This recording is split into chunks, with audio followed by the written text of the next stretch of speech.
So in this video, I'm going to talk about how acupuncture can have such a massive effect on so many different elements of health and illness through a biomedical model. So we're going to talk about what it does to the brain and how that can affect the body and health.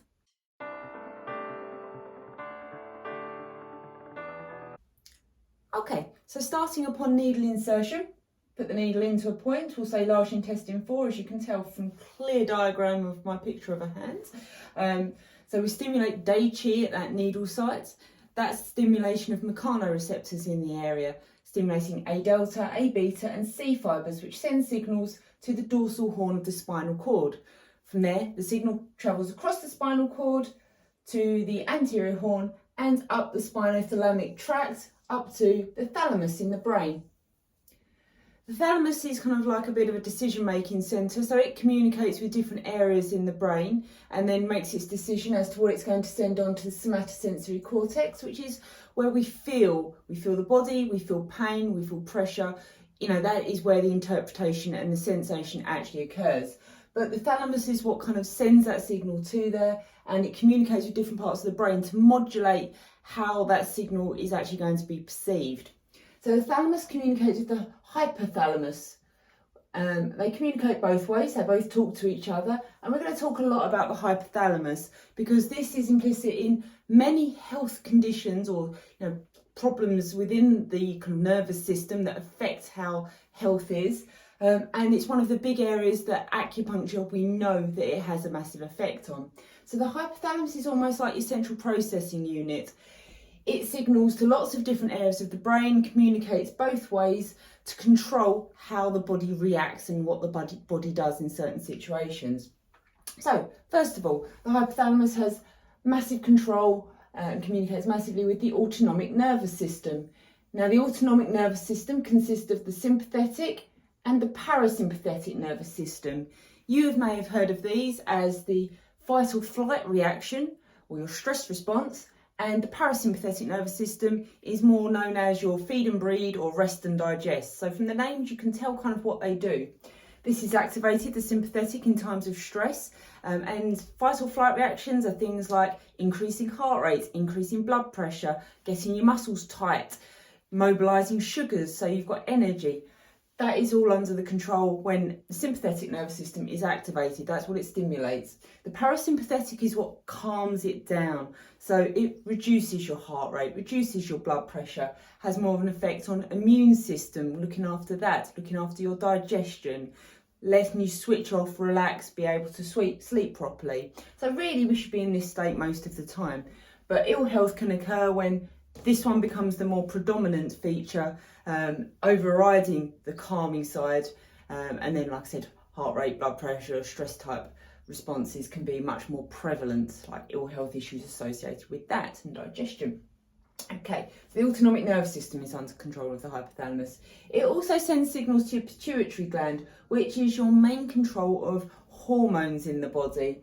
Hormones, let's talk about the one. It sends a signal from the hypothalamus to the pituitary to the adrenal gland. And the adrenal gland ultimately releases off cortisol.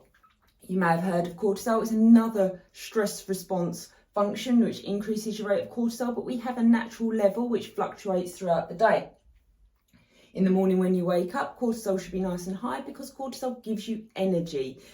If you've got low levels or flat levels of cortisol, you feel tired all the time. You can't kind of give yourself energy to get up and going. Things like fibromyalgia, chronic fatigue syndrome have flattened levels of cortisol.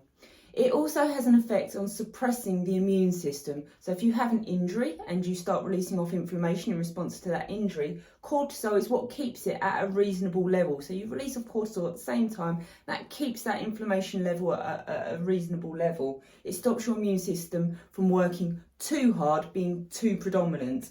So if you have high levels of cortisol in your body, you suppress your immune system, so it becomes a problem. But conversely, if you have low levels of cortisol in your body, your immune system runs rampant and you get inflammatory conditions. Rheumatoid arthritis is one where the stress response becomes disassociated, cortisol isn't released when inflammation occurs, and inflammation runs rampant. The pituitary also sends signals to your gonads. So guys, that's the testes, and in women, that's the ovaries.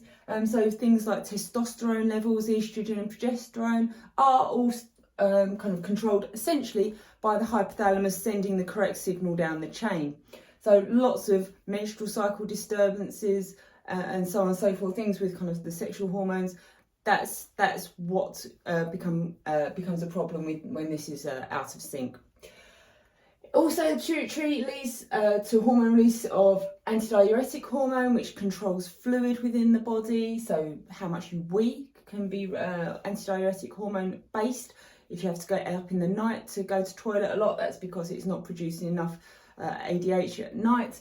Oxytocin is another hormone that has lots and lots of different functions in the body to do with kind of mental health, but also to do with reproduction, labour, facilitating that mother and child bond upon delivery. So yeah, all very important hormone controls. So why am I talking lots about the hypothalamus? Like I said at the beginning, it's because we know that acupuncture has a big influence on how the hypothalamus can function, particularly if it's altered. So studies about pain have shown that in people with chronic pain syndrome, when they have acupuncture, the hypothalamus will light up on MRI and you'll have lots of different activation patterns going on in response to the acupuncture. But if you put the same needles in on a healthy subject with no pain, hypothalamus doesn't do a hell of a lot on MRI. So we know that if it's dysfunctional and you use the right acupuncture points, you can stimulate a change at the hypothalamus that can influence all of these different problems. And there's lots of studies. Do a Google Scholar search for acupuncture and hypothalamus, and on the first page you'll have things like obesity and appetite. You'll have it about ovarian hormone regulation, you'll have it about blood pressure, and you'll have it about chronic pain. So all of these things can be influenced by how the hypothalamus functions, whether it's functioning correctly or inappropriately, and the effects that acupuncture can have on the hypothalamus. So that is how, in a biomedical sense, acupuncture can influence lots and lots and lots of different ill health conditions.